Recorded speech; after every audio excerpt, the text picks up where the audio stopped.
I acknowledge we're meeting on Wajak Budja. May the elders who have created cared for our shared country for over 60,000 years guide us in this most important political decision we will make this year. I'm going to read this out because I want to get it right. As Thomas Mayo says, this is a life and death situation for many Indigenous people, so all Australians should be properly informed before they vote. Thank you for taking time to engage with this issue, which is difficult and emotional for many non-Indigenous Australians, although clearly much more difficult for First Nations people. I want to start by just talking about what the official no and yes case agree on, because there actually is considerable agreement. The path to Uluru and the referendum has been walked by both Liberal and Labor federal leaders.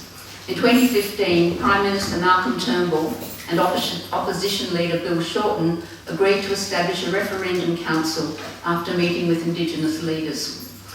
There were First Nations constitutional dialogues in 2016 and 2017, resulting in the First Nations Constitutional Convention at Uluru.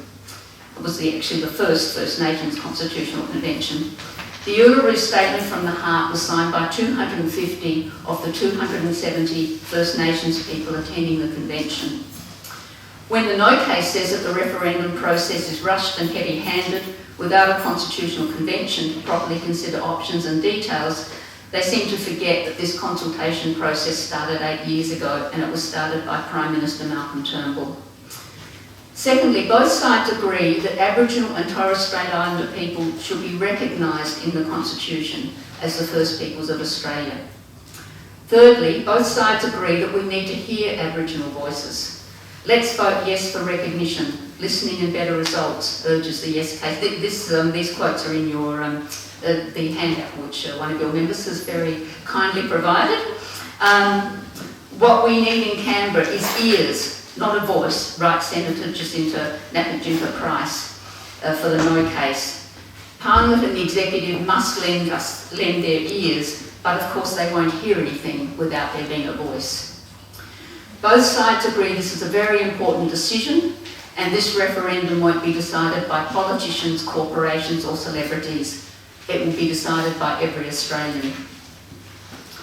The major difference between yes and no is whether to recognise First Nations people via a voice in the Constitution.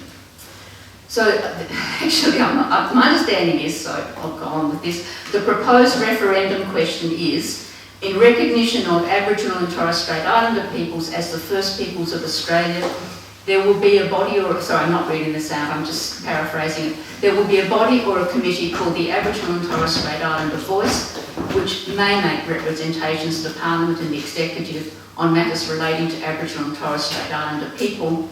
The Parliament will make laws with respect to the voice, including its composition and so on.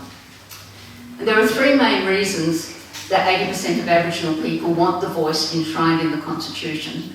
The first one is to respond to the racist base of the Constitution, which was framed in the 1890s without any Aboriginal input, and which still has racist elements, despite the 1967 referendum.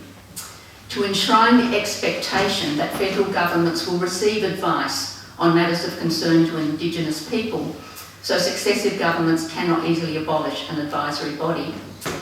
And thirdly, because government intervention in the lives of Indigenous Australians for over 200 years has been far more extensive and disruptive than government control of any other groups of Australians.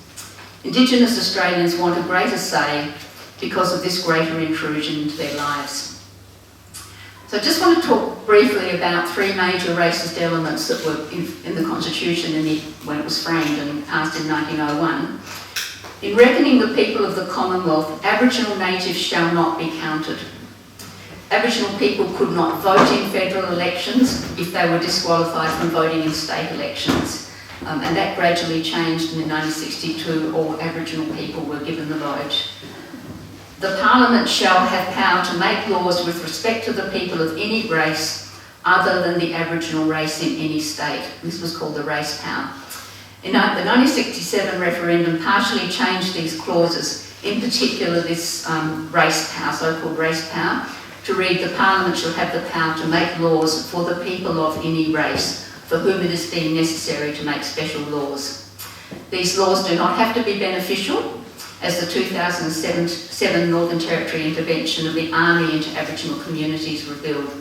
And furthermore, these laws have only ever been made in relation to Aboriginal and Torres Strait Islander people.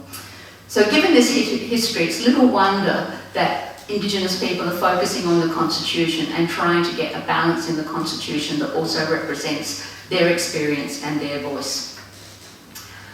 The second point is to enshrine the voice so it lasts.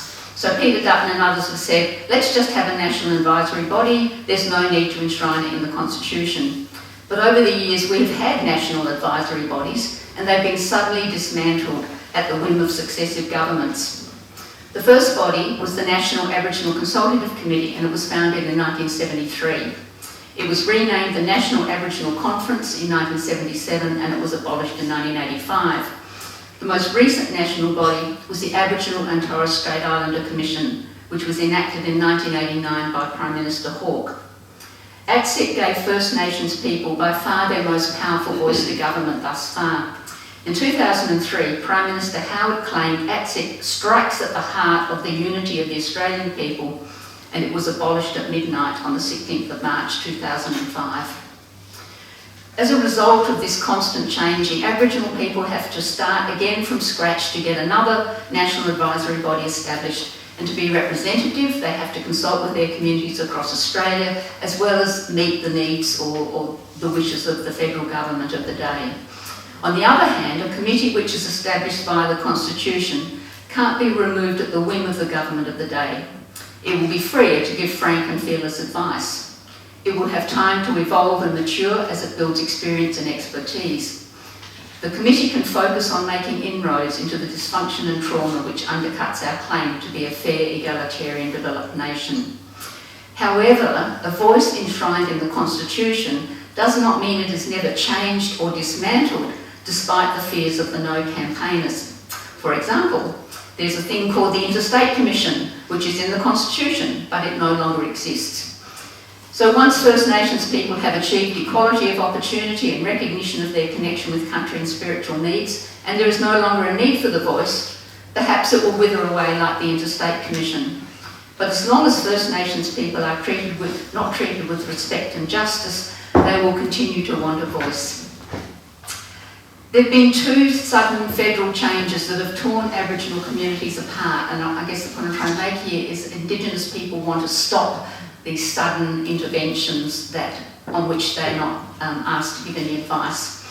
The first one I want to talk about is Prime Minister Tony Abbott's Indigenous Advancement Strategy, and that was raised universally by the constitutional dialogues which led to the Uluru Statement from the Heart that I mentioned before.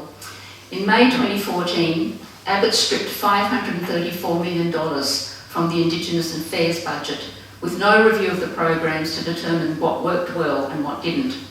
He replaced it with an unwieldy process for reapplying for funds, including the requirement to apply online.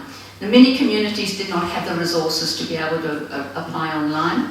He introduced an open tender process. Makes sense from our perspective, but it actually favoured large non-Indigenous organisations rather than those based in communities. And it was in fact these non-Aboriginal organisations that turned out to be the greatest beneficiaries of Tony Abbott's intervention. A similarly tragic outcome for Aboriginal communities was the Northern Territory intervention following the Little Children Are Sacred report. And again, possibly with good intentions, because that was a terrible report telling us all about the abuse of children in the Northern Territory. But in fact, child abuse increased after the intervention, so it was completely counterproductive. It was constitutionally valid because of the race power. As I said before, you can make laws for Aboriginal people. They don't have to be for their benefit or not for their benefit. But it was illegal until certain sections of the Racial Discrimination Act were suspended. The legislation consisted of 500 pages, which was passed in a single day, rushed through Parliament in a single day. Who among the politicians actually had time to read it? So Fred Cheney uses this example to suggest that a delay in passing legislation is not necessarily the bad thing that the No campaign claims. It allows parliamentarians and others to study the proposals, and reflect on the potential impact. It is also a time to hear the advice of affected communities, and this advice should be helpful in reaching better decisions and better programs. The other thing too is if local Indigenous people have a say in the programs that are delivered, they are more likely to trust those programs and they're more likely to engage with the process of that delivery, and so the participants can work collaboratively together to introduce the programs. The No case claims that the voice will give First Nations people more say than other Australians, and doesn't this undermine a nation based on an equal voice for everyone? Well, as I said before, the Constitution still enshrines racial inequality, so in a sense that means Aboriginal people have less of a voice than some other people.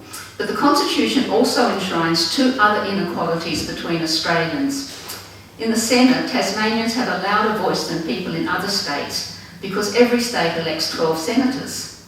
Tasmania, with a population of approximately 571,000, has the same number of senators as Victoria, which has a population of 6.6 million. So Tasmania's Senate voice is more than 11 times louder than Victoria's. In a referendum, people in the states have a louder voice than those living in the territories. The votes of electors in the Northern Territory and the ACT only count once in making up the total population, and not twice in making up the majority of the states. So when the No campaigners say the voice will give special rights to First Nations people, they're referring to formal equality, one vote, one value, which we've just seen doesn't apply in some respects. The same treatment for everyone. My apologies, I think that's my phone ringing. I should have turned it off. What should be our response when some people experience specific barriers to their equal participation? A concrete example is ramps into buildings for people who can't climb stairs, perhaps because they travel in a wheelchair, perhaps they're pushing a pram, or perhaps they are using a walking frame. How do we measure equality for people with different needs? If some people can't get into the building, does providing a ramp give them special rights, or does it give them equality of access? The No case writes, we all want to help Indigenous Australians in disadvantaged communities, but Aboriginal people have suffered too much from white help. Isn't it time to build some ramps? Or even better, let Indigenous people advise the builders on the ramps they need to access the building, to access better health care, develop alternatives to incarceration and to child removal. 230 years of white ramps have forced Aboriginal people down into the basement. Aboriginal leaders have arisen and petitioned governments at least since 1924 for more say in their affairs, to become citizens, to receive better services, to stop mining companies destroying their sacred sites. Petitions and requests were made again in 1933, in 1936, in 1958 and in 1963, and every single one of them was rejected by Parliament. The enduring inequality of Indigenous people was recognised in 2007 when Closing the Gap was launched. It continues to reveal the inadequacy of our present system of ramps. Around 1/3 of adult Aboriginal and Torres Strait Islander people are descendants of stolen generation survivors. In Western Australia, this figure is as high as 46%. Almost half of Aboriginal people today had at least one of their parents or grandparents stolen. And of course, if you didn't grow up with a mother or a father, then it's extremely difficult when it comes to be your turn to mother or father, and the intergenerational trauma gets passed on from generation to generation. Even today, Aboriginal children are 9.7 times more likely to be removed than non-Aboriginal children. Only 58% of Indigenous youth aged 15 to 24 are engaged in employment, education or training, compared with 80% of non-Indigenous youth. Indigenous suicide rates are twice those of non-Indigenous suicide rates. 61% of Indigenous Australians die before the age of 65, compared with 17% of non-Indigenous Australians. And the most shocking statistic of all, Aboriginal people are the most incarcerated people on earth. Indigenous children are 26 times more likely to be imprisoned, and Indigenous adults 12.5 times more likely compared with non-Indigenous Australians. So when No advocates say the voice will divide us along racist lines, they forget how divided along racial lines Australians already are. So instead, the voice will work to bring us together. It will support all Australians to heal the past and walk together. If a majority of us and a majority of states write yes for the voice, then we will get better outcomes for Aboriginal people and money will be spent more effectively. Surely it's obvious that everyone knows what's best for their own family, their own community. Surely we thrive when we choose our own course and make our own decisions about what's best for us. Is somebody keeping my time? When you're finished, you're finished. Oh, okay, good. Oh, well, luckily I have never kept students in the room, in the hall, beyond when the bell goes. I want to share some examples of the better outcomes and better expenditure of taxpayers' money when Indigenous people make their own decisions about their services. Right? Well, maybe I'm not going to, because I can't find the page. Let me just see. If it's not here, I'll have to remember. No. Oh, here it is. It's all right. Okay. Probably the most successful example is the First Nations response to COVID. Indigenous populations had 6 times fewer cases of COVID than non-Indigenous people. And they had no deaths at all in 2020 and 2021. And the 3 elements of this success were: the strategy was devised and implemented by Aboriginal community-controlled health organisations across the country. They identified the specific needs in each community, and we'll remember that a number of communities up north were closed, and that was one of the ways in which they protected their communities during COVID. But they were allowed to do that. The federal government listened to Pat Turner, who was the leader of the national body providing this advice. And thirdly, and really importantly, the Aboriginal services received the resources they needed to implement their programs. Another example which Fiona Stanley likes to talk about, because it's a very good one, Aboriginal midwives trained in both Western medicine and spiritual birthing practices. These midwives are trained to deal with Western diseases, including diabetes, heart disease, poor nutrition, substance abuse and infections, but they're also trained in birthing on country, which gives mothers a sense of spiritual power and well-being through traditional birthing practices.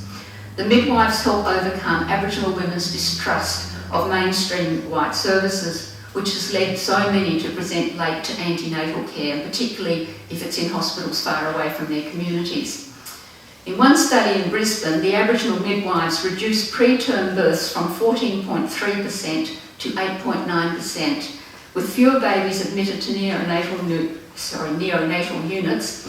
There was a cost saving of $4,810 for every mother-baby pair. 80% of births in Victoria are now under the Koori Medical Service, and this has halved the preterm birth rate. So I'll move to Koori courts. So we know that Aboriginal kids in particular are incarcerated at such appalling rates, and in places like Banksia Hill, which certainly aren't helping them change their behaviour. So in response to this, the Koori courts were first established in 2002, and they did arise in Victoria, hence the term Koori. The focus is on diversion from prison, with elders counselling offenders and victims and offering advice on support services. There is a delay in reoffending, and more offenders move on to a path towards better outcomes in their lives. There's also more willingness to engage with the courts because of greater trust. So this means more offenders turn up for their sentencing or for their court appearance, and more of them obey their court orders. So then you get less of the punishment for failing to obey court orders or failing to turn up. Okay, so we're not all going to wake up on Sunday the 15th of October, or whenever the referendum is held, and the situation of First Australians will be completely transformed and their life chances suddenly equal to those of non-Indigenous Australians. But if it's a yes vote, it won't be a punch in the gut to Indigenous Australians. Our lives won't be massively altered, however this referendum goes. But we will all benefit from greater healing and walking together towards a more equally shared country. Non-Indigenous Australians will have more access to spiritual connection with our old continent and to the wisdom that has cared for it across ice age and climate change. Indigenous Australians will have better access to healthcare, education, housing and advanced technology in ways that work for them. And I just want to conclude briefly with just a bit of a comment about the values that are engaging us in this discussion. We like to think that we make our decisions based on facts. So far, I've presented a lot of facts and arguments to try to persuade you that yes won't hurt us and will give us a chance to move forward together to a better future. But research shows that it's not facts that drive us. It is 90% our emotions or our values. If we're afraid, if we're envious, if we feel guilty about the atrocities of our history but cannot confront that guilt, we're inclined to vote no. Thus the no pamphlet warns us that this is divisive, legally risky, with unknown consequences. They scare us with unknown consequences, which are absolutely not included in the referendum proposal. Reparations and compensation and other radical changes. What would come next? Their answer is other terrible things, like treaty and truth. And some of these things might come next, but that is not a result of voting yes or no. Some of these things are already coming, like treaty processes in Victoria and South Australia. If we feel hopeful and generous, if we believe in justice and fairness, we are more likely to lean towards a yes. If we believe that every person deserves respect, that we can and should trust First Nations people to choose their own path, we are going to support yes. The yes case says as much. Vote yes for unity, hope, and to make a positive difference.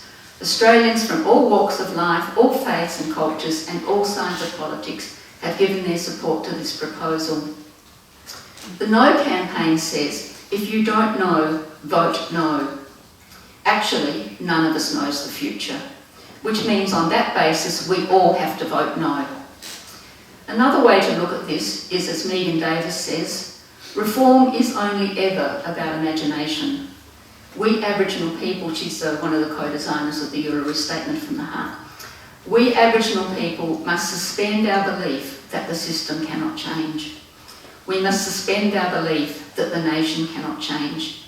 Despite all that has happened to our people, we must dream of a better day. Thank you.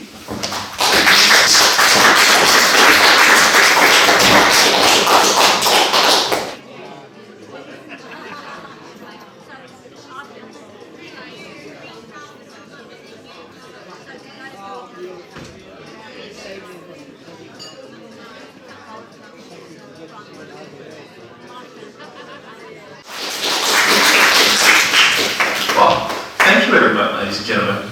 Well, you've already met my Patrick. I'd like to start by giving the organisers a very round of applause for inviting us, actually going into such robust debate today. Before I begin, I would like to emphasise that I speak as a private citizen who has done my own research, not in the capacity of the Australian Monarchist League chair. The AML has no position on the Voice except a cautionary warning for changing the Constitution. So I'm speaking as myself, not on behalf of the organisation. I just wanted to make that clear. Now, the reason why we as the No campaign are so adamant against this proposal is because we want to see reconciliation done right. It's a key issue in our national debate, and we must reject bad proposals like this that would jeopardise everything that's happened before, what we're trying to achieve. I and other No campaigners want to see Aboriginal recognition in our Constitution, but this isn't recognition. This is a blatant power grab. That will not close the gap, and it won't create any tangible differences for Aboriginal people. With any proposal that aims to help any community, we must look how it was developed. We should follow this process of the Uluru Statement of the Heart. The referendum committee, which went to 12 locations, speaking to 100 people at each, only 60% of whom were Aboriginal. From these 12 regional meetings, rather than being open to the Indigenous population, were invite only. The convention, which had 250 delegates, were chosen from these groups and were also invite only. In addition, and all the exclusivity, some of the delegates walked out in protest before the statement had even been voted on. There's a wide disconnect between the communities, between the 200 or so delegates who support the statement and the approximate 1 million Indigenous people that the statement is designed to help, particularly in areas that require the most help. Now, Warren Mundine, an Indigenous campaigner, stated, "One of the myths of the campaign that 80% of Indigenous people support the voice. This claim is based on 2 polls. The first poll, where only 300 people were polled, and the second one, where only 700 people were polled. In addition, research from a pro-voice organisation, Passing the Message Stick, found that 45% of Indigenous people hadn't even heard of the voice or the Uluru Statement of the Heart, and were going to vote no. 25% of them were going to vote no at the referendum. From these figures alone, we can assume that there isn't a wide range of support in this voice. If a pro-voice organisation found that 45% of Indigenous people don't even know what the proposal is, don't even know what the Uluru Statement to the Heart is, how can they claim that 80% of people agree with it? Now, as an accountant, because that's my job, an accountant, I'm all about details. And crucial details about the voice have not been provided to the public before the vote. Some of the most basic questions about this proposal have been left unanswered. What are the prerequisites for nomination? How much will it cost the taxpayer annually? What are the powers and functions? Is it purely advisory, or does it have decision-making capacities? These vital details are to be worked out after the referendum, leaving us to vote blindly on a matter that could have significant impacts and implications in our nation's future. This is putting the cart before the horse. How can we be expected to have an informed debate, let alone an informed referendum, if we aren't even alert to know the specifics of what's being changed? The only details that we know are not concrete, but comments made during media interviews or from media interviews from the Prime Minister, the Minister of Indigenous Affairs, and the Referendum Committee. And most of the time, they're contradicting each other.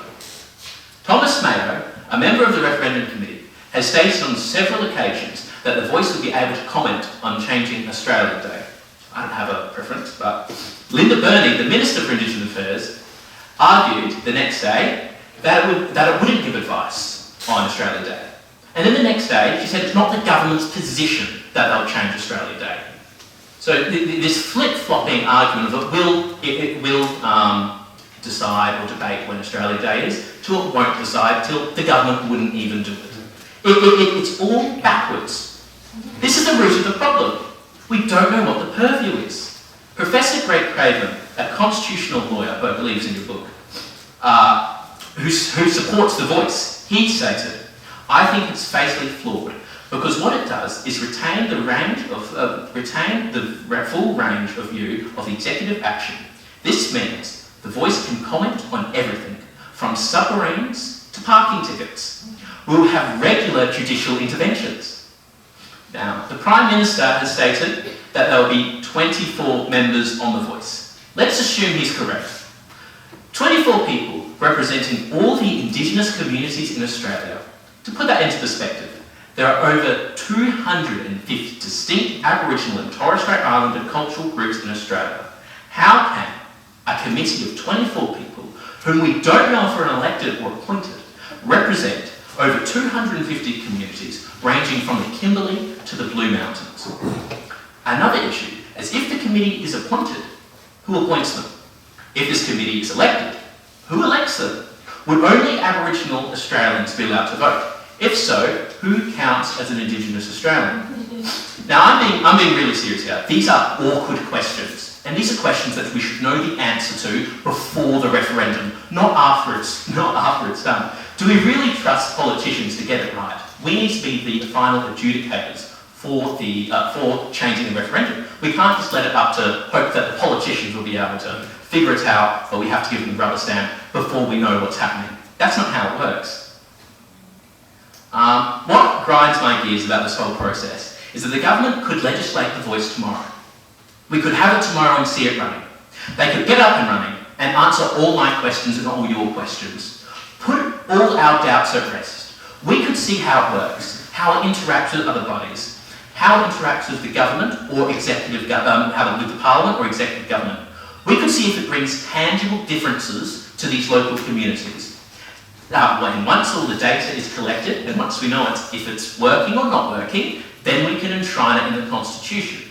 That would be the reasonable approach. That's what I would think a reasonable approach is. This roundabout way of doing things is only frustrating the cause. It's giving fuel to the flame. It's giving fuel to the flames against reconciliation. The argument has been that if it's enshrined, then it would be abolished like the Aboriginal and Torres Strait Islander Commission or ATSIC. We need to remember that the abolishment was not just John Howard. It was Liberals and Labor chose to abolish it. It was a bipartisan effort.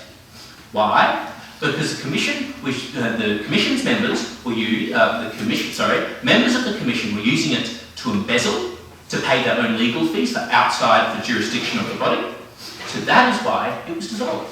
It had gone through disrepute. The chair of the committee had been arrested numerous times. It had gone throughout disrepute. How do we know that this proposed voice will be any different?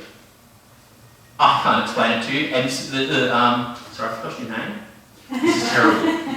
I forgot your name, sorry. Chilla can't explain it to you too, because we don't know what the proposal is. I'm sorry, the Yes campaigner cannot argue. The Yes campaigner cannot argue that this will go the way of ATSIC. She can't, because we don't know what it is.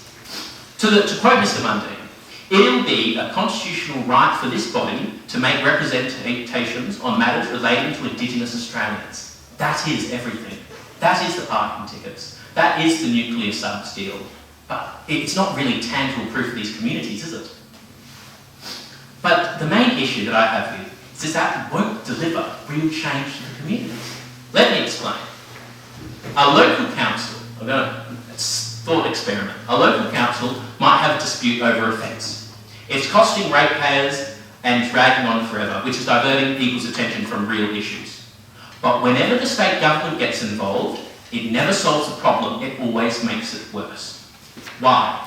Because the state government doesn't know what the issues are. It doesn't know the stakeholders or the locals who are involved. It doesn't know what effects it will bring. Same can be said with the federal government. The federal government doesn't know what issues at stake are. We can see that every year when we're trying to organise our GST subsidies, what we get back and what every other state does. The federal government doesn't know what to do. The same is with housing and healthcare. It should be a state issue. It is a state issue. Same principle applies here. The same people who demanded the grog ban be abolished from Leonora, Laverton and Alice Springs are the ones who are promoting the voice and are most likely to be appointed or elected. Going against what the local communities knew would be best for their community. If the same people can't listen to the community on the ground and what they require for their own communities, if they can't listen to the shareholders or the Shire President, how and why would this Canberra-based body of 24 people listen to them now? In other words, if local communities are being ignored now by the people who are promoting the voice and would most likely compose it, why would there be any difference when the voice is instated? This body is purely a gesture that will not bring any relief to these communities. Local issues need local solutions. We should be empowering the local communities to have more of a say in the relevant fields, areas and problems, not this Canberra blanket approach, which reeks, I'm sorry to say it, tokenism. These are serious and complex issues. How can a body of 24 people have a magic wand and expect to make proper representation to the executive government on behalf of all Indigenous people? It is not only wrong, but a friend of mine, who is a member of the Spinifex community on the border of Western Australia, said it's almost patronising. That the government expects a body of 24 people to represent the diverse cultural spread of Indigenous Australians and how to speak on behalf of all of them. He said, "Aren't we Australians too? Don't we vote in elections too? What makes us any different?" In conclusion, because I want to leave a lot of time for questions today, I think it's really good to see what you guys actually think and see if we can answer them, so I'm going to cut mine a bit short. In conclusion, I implore you to listen carefully to what we've both said. There are still many questions to be answered, which we won't know the answers to till after the referendum. So I implore you, vote no.